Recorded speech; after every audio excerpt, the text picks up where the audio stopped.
The second section of the Tanakh, that is this collection called the Prophets, presents us with a picture of the political and religious history of Israel and the lessons therein. The final section of the Tanakh, called the Writings, is much broader in what it includes. So this final collection, to be organized as sacred scriptures, includes books of poetry, notably the Psalms, but also love and erotic poetry, as in Song of Songs. There's wisdom literature like Proverbs and Ecclesiastes, and then there are timely stories such as Ruth and Esther. And it concludes with history, from Ezra down through Chronicles. It also contains one of the most profound texts in the Tanakh, the book of Job, a text that directly takes on the problem of suffering and evil in a worldview which attributes goodness and power to the divine. So this is the fundamental problem of theodicy, reconciling the justice of God with the injustice that we see all around us in the world. Now, it's been said that the Hebrew Scriptures are a collection in dialogue with itself, with different perspectives and ideas that develop and challenge one another, and I think this is very much the case. Now, as we have seen, fidelity to the covenant became the standard by which the kings were judged and history explained in the biblical narrative. So it's interesting to note that the biblical record at times does not include victories of bad kings that we have on the historical record outside of the Bible, because that would cloud the simplicity of this formula in the narrative. So we started to see a rethinking of this already in the prophet Ezekiel. And the prophet Ezekiel is a prophet of exile.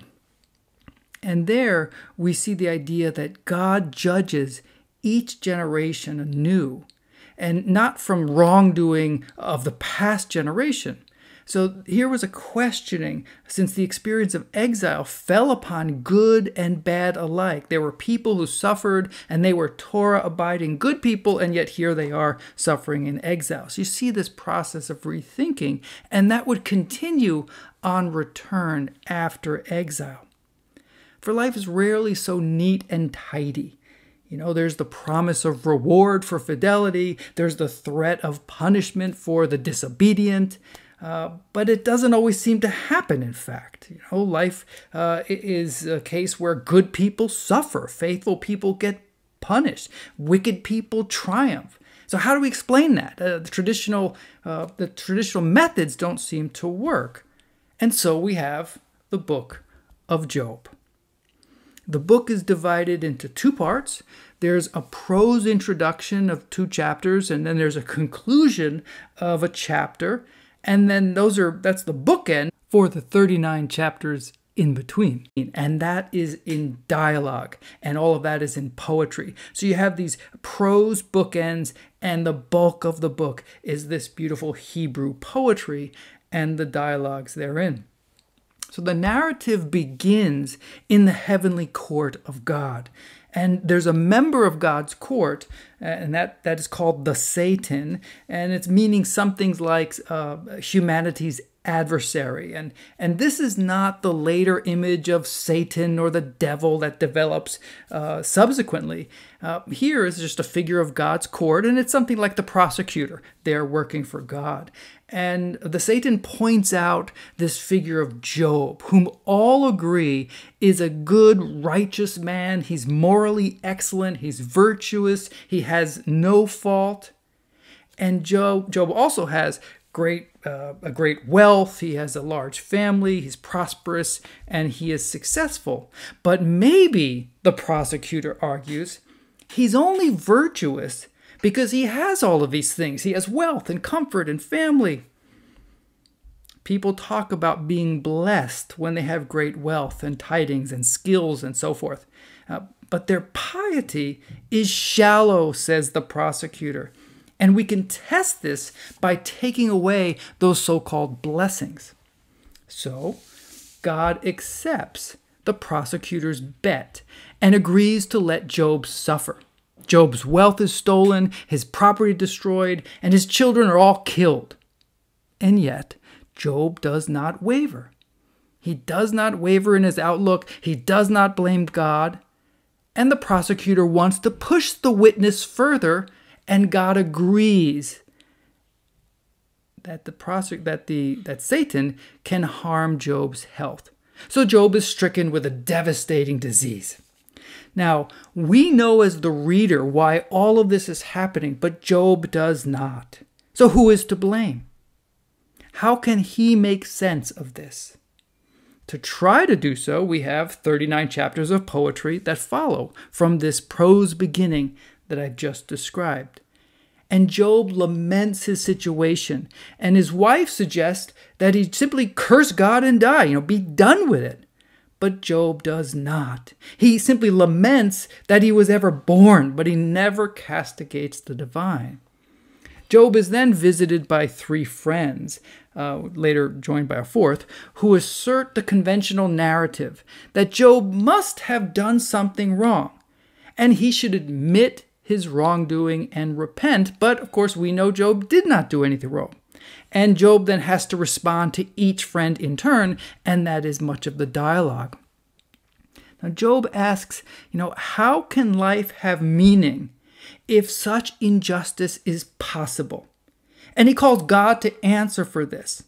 And one of his friends then accuses him of blasphemy by simply making such a statement. So in chapters 9 and 10 of Job, we see Job asking God to appear before him as a person in pursuit of legal justice. But how could this work? What court could summon God? Job asks not that we look at things from God's perspective, but we have to ask God to look at things from ours. How does it appear then? But how can humans sit in judgment of God? Where is their equal standing to have such a fair day in court? But if God is in charge and there's so much injustice, who is to blame? If God gets credit for doing good things, for rewarding us, for bringing victories and good tidings and good skills and health, how do we avoid casting blame for the opposite? This is the fundamental problem of theodicy, trying to reconcile the injustice and evil in the world with the idea of a just, all-powerful God. Or is it that God is just incomprehensible, and trying to make sense of it or trying to claim understanding is the real folly, the real blasphemy? One of Job's friends even proposes that we're all just trivial beings like maggots and worms, and that God is greater than we can imagine, and we shouldn't even hope for anything more than whatever it is that we have. Now, Job argues against all of these views, asserting that God is just and good, and we're all created by God, so there must be some purpose, some reason, some order. A 4th friend enters the dialogue, and he argues that God must be trying to tell Job something through all of this, but we simply can't understand what it is. So what do we do? Finally, God himself makes his entrance in a whirlwind and speaks with Job. But in doing so, the text doesn't precisely answer Job's questions, and then Job no longer seeks to find any moral logic. In the end, God chastised the arguments of Job's friends. He returned Job's wealth twofold back to him, and he favored him with many more children. But it's worth pointing out a few elements to ponder further. First, Job suffered, and he didn't understand the logic of this suffering, but he always remained in dialogue with the divine. Remember, there was no repudiation. And second, Job called for his day in court, but who could offer a defense? While those around him were convinced that he must have done wrong by that conventional argument of the covenant, but who in the text, besides Job, stood up for Job? It was, in fact, God at the very beginning of the text. Third, Job realizes that we humans look at our world as if it is human-centered, but it clearly is not. And in a God-centered universe, the vision is beyond our limited view of understanding. And finally, Job is a story about a man from Uz, but it can also be viewed as an allegory for the nation of Judah, for the entire covenant community, which had suffered despite its fidelity. And this story could provide solace in the centuries and the millennia ahead.